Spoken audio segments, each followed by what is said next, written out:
উদ্যোগ নিয়েছি। আজকে এই আলোচনার মধ্য দিয়ে আমি আসলে আমরা সবসময় আমরা পূর্বে লক্ষ্য করেছি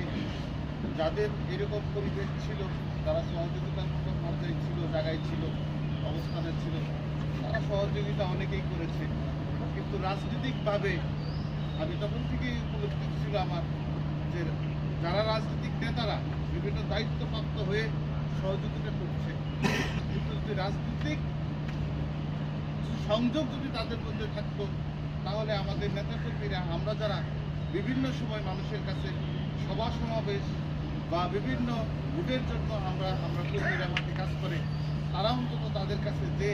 একটা ভোট প্রার্থনা করার জন্য তাদের জন্য সহজ। তো সেইগুলো উপলব্ধির মধ্যে থেকেই আমার চিন্তা হয়েছে যে আমরা যারা এই জাতীয়তাবাদী দলের নেতাকর্মী বিভিন্ন স্তরে